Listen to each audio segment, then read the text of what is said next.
Did you think you would survive? 40 pointers on rollies, the time is superchargers on. You been broke ever since. Running with some reckless and we both come from broken families. You can tell the truth. I'ma tell it too. We can smoke.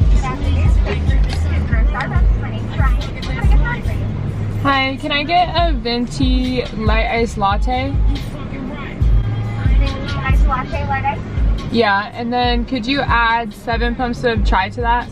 Yeah, of course. And then vanilla foam on top, please. Okay. And that's it. Alright, awesome. They have a name for the order? Hailey. Alrighty, Hailey, we'll see you up here for 709. Thank you.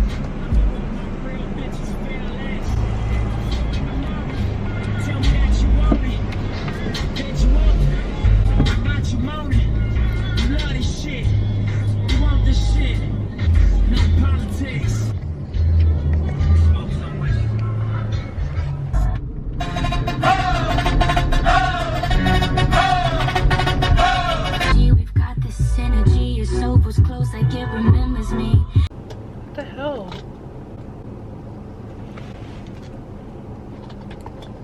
Ah.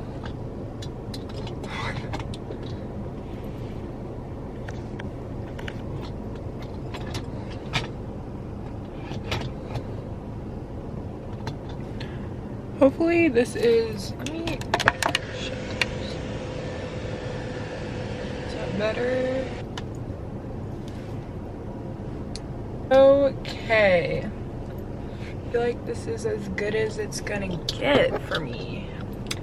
Hi guys. It took me about 5 minutes just to figure out my setup. Oh, hold on 1 second.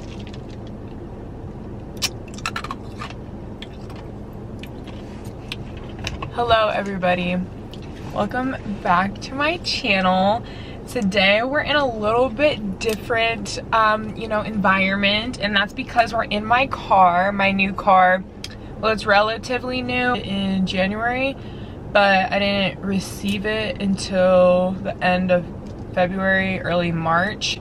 So April, May, June. So I've had it for like 3 months now. I've owned it since January. So basically, I'm just going to go over everything, like my process of buying my car, and I kind of want to turn it this way so there's not as much darkness. I'm going to go over everything as far as what I went through when purchasing my first car, and get into detail about like my car experience as far as owning a car. I'm a first time car owner where the car is like actually in my name and belongs to me. So I'm gonna get into that, where I got my car, the situation of finding a car, and where I wanted to purchase it specifically. So just kind of everything, and then some things that I feel like people need to know when they're purchasing a car or leasing a car or any of that type of stuff. Just things that I wish I would have known going into buying a car. So let's get started. I have my Starbucks. I did like a little montage before the video. I don't know if you guys like that or if you wanted me to just get straight to the point, but I figured I would just like do like a little montage. So I'm gonna be taking some sippy sips of this during the video. I might just edit it out, but just to let you guys know. So first things first, I'll tell you guys a little bit about the car that I have. It is a 2018 CLA 250 4MATIC. I don't have like the spec sheet, but it's a long list. All-wheel drive, that's what 4MATIC means, all 4 wheels. Heated seats, white interior with some black accents. It has a moonroof. Apple CarPlay, touchscreen thing going on, keyless entry, touch to start so I don't have to put my keys in, alloy wheels. The rims are super dope. They're not like factory rims, they're like mattified rims. Brake assist, the little side thing on the mirrors that tells me when I'm too close. It has the little SOS thing. I'm blanking on like everything that the car has to offer, but that's pretty much like the main selling points that got me and made me want this car. Not so much the white interior. I can't imagine having a car from now on without white interior, but when I was looking for a car, I did not want anything but black. I wanted black interior but white exterior. Oh yeah, the car on the outside is white, because I just like was really scared of stains, and you know, I drink a lot of coffee and like spills or anything, and that's just not really the case with this car. The salesman that sold me the car was saying that he has his Mercedes as well, and it has a lighter interior in it, and he has no problem with stains. The fabric that Mercedes makes for all of their interior and seats and upholstery and stuff is all really durable, and if you did get anything on it, it comes out really easily. I haven't spilled anything on the white, knock on wood, but I haven't yet, so I really don't know. But that was really cool, because like feeling it, it doesn't feel like cheap material or cheap anything. So I took his word for it, and I did my own research and looked it up too. So that was another selling point. And like when I say I can't imagine getting another car after this without white interior, it's because like I test drove a lot of cars with black interior as well, but it just was like, it made it small. It felt smaller in here, and this is already a coupe, so it's pretty small.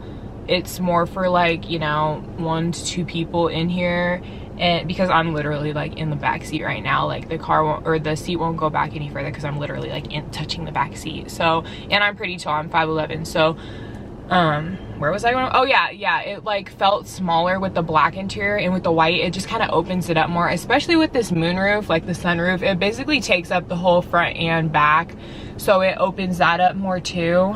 I'm not gonna open it up because I looked really like washed out, or the lighting was off when I had the sunroof open. But yeah, I don't think I'll go back to any other color but white, or like a whiter cream color. So yeah. Oh, and it has the ambient lighting. It's not dark right now, but if it was, like all the seat rests and stuff, like in between here, like this is all space right here, but in like the back seat rest and the underneath where you put your feet, the side where the doors are, and the handle, all that is orange. So it's really dope. I love that feature. You can't change the color on it. I think it's like an upgrade, or like it just didn't come with this year, because I know other years you can change the color of the ambient lighting, but these ones are all orange. I mean, that's the dope color anyways. It's no skin off my nose. So let's get into what I was looking for. So basically I was looking for a CLA. At first I was looking at the C300s, but I didn't really like them. I love like compact cars. Like I don't like long cars, and this car, I don't feel like the C300 is long, or like as long as like it could be, but this car was just like more compact for me. It looked more sporty. I like the sporty look. I don't like a big trunk or a big front.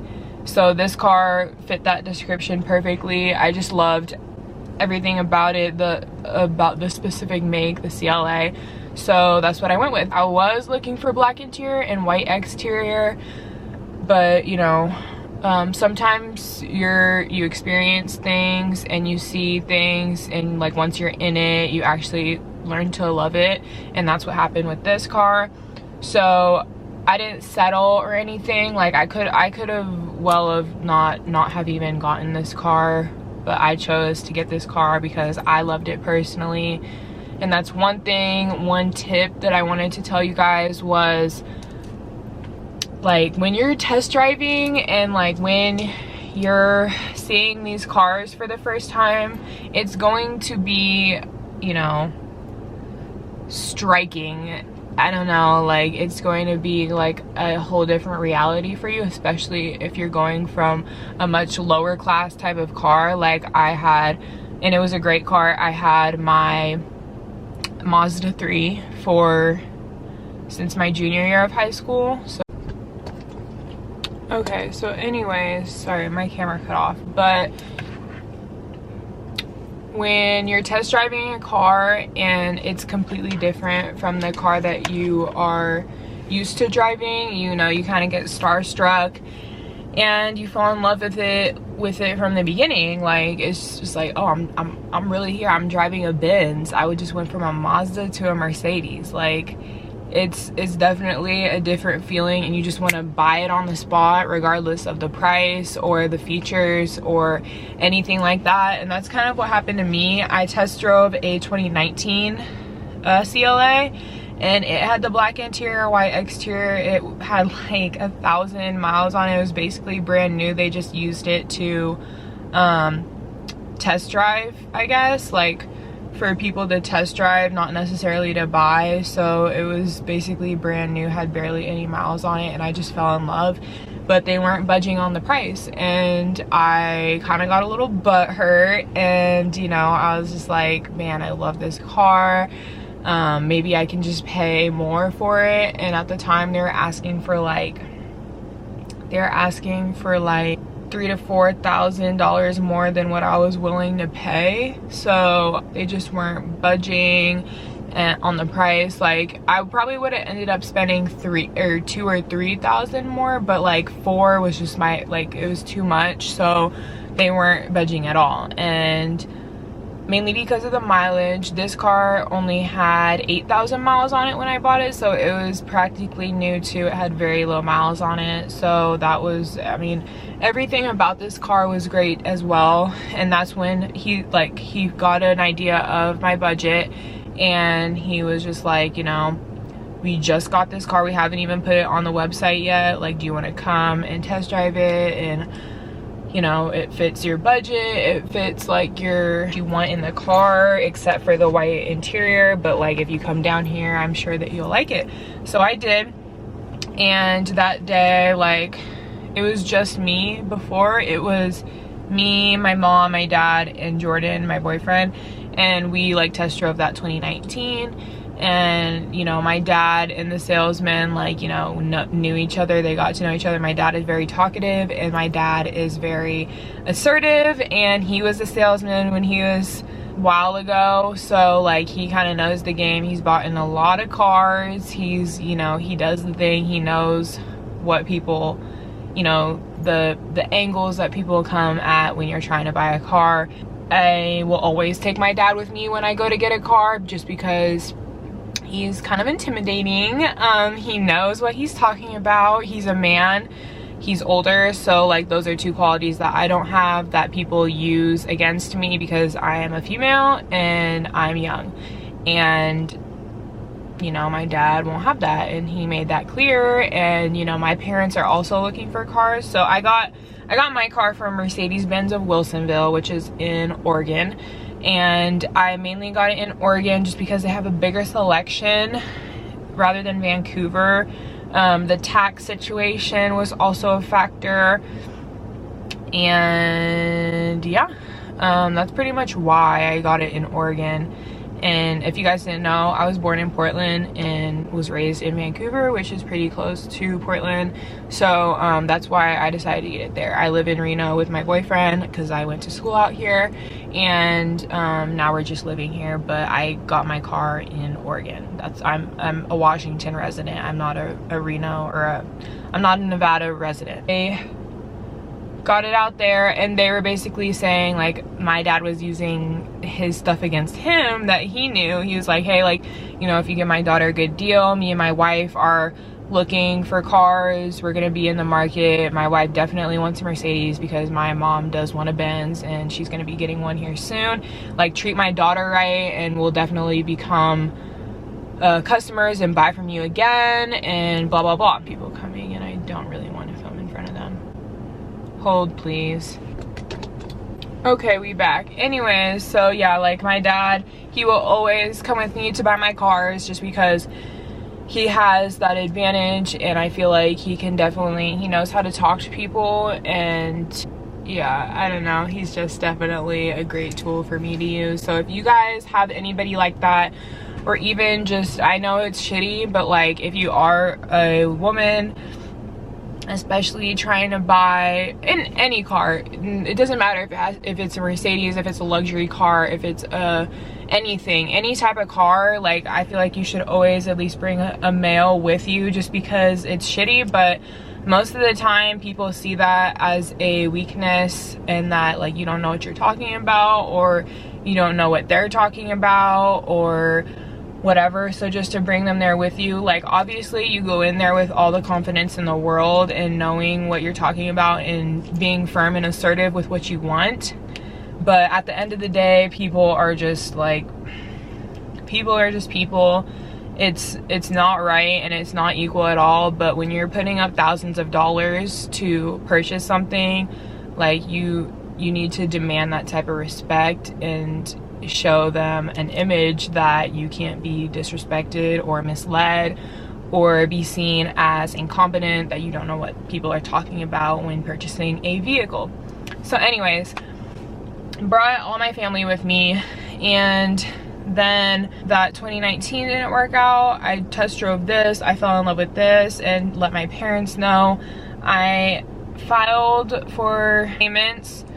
It was a done deal at that point. Like I knew that I wanted this car, so the final thing was just, and we had already negotiated, so they went down a lot on the price already. We negotiated further. I ended up applying through Mercedes-Benz Financial Services to make my payments, and I also applied through my credit union. It just, Mercedes-Benz had a better interest rate for me, and they had just like a better overall deal. Like if I signed up through them, my first 2 months payments would be paid by them. So I have a certain payment that I have every month, and so like say I had like a 4 years to pay off this car, basically.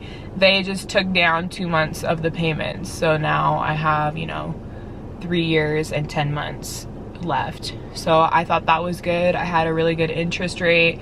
Another tip that I would say is just go with the best interest rate, and you know, go with the lowest amount of payments as possible, just because if you know, are cool with paying $400 a month, but you don't know if you can make that payment every month, try to do 3, or try to do like $350. And then if you end up being able to pay $5 that month, then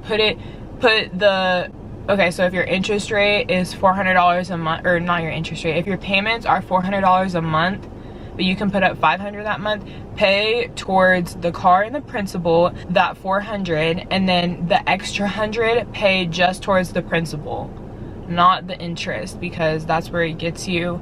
You pay towards the principal. I feel like it's always better to be comfortable making your payments and not like nickel and diming every single month, because this is a long-term thing, unless you're planning on having it paid off in a year, which I'm not wanting to do that. So I wanted to make the least amount of payments that I could, so that if I wanted to, I had the option of paying more or paying it off earlier, or whatever the situation is. And then also just, you know, building your credit.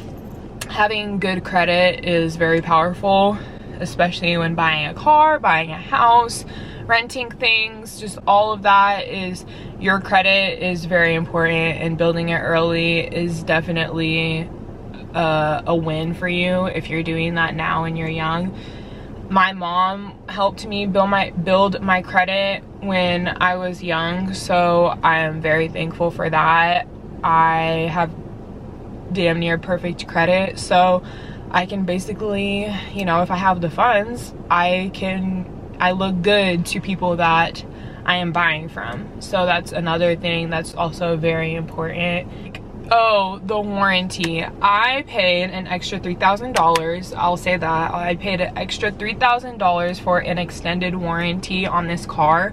So basically, if anything goes wrong, if my, you know, my Apple CarPlay, my screen, my transmission, whatever, like I don't see any of that happening, knock on wood, but like if anything goes wrong in the next 5 years, I pay a deductible. I believe it's $400 deductible, and they'll pay it off. And you know, starting with that type of stuff, like with the screen, starting is like $2,100. Like, I'll pay $400 any day compared to 21 for one minor fix on my screen. Like, it's just better safe than sorry. And if you never end up using it, you never end up using it, but at least you had the option to use it and you weren't screwed out of your money when things go wrong. Especially if you're buying like a foreign car or a car where parts cost a lot, and that is a huge factor. Definitely get a warranty. Just get a warranty. It's just like less stress on you and your pockets in the end, and it's just the way to go.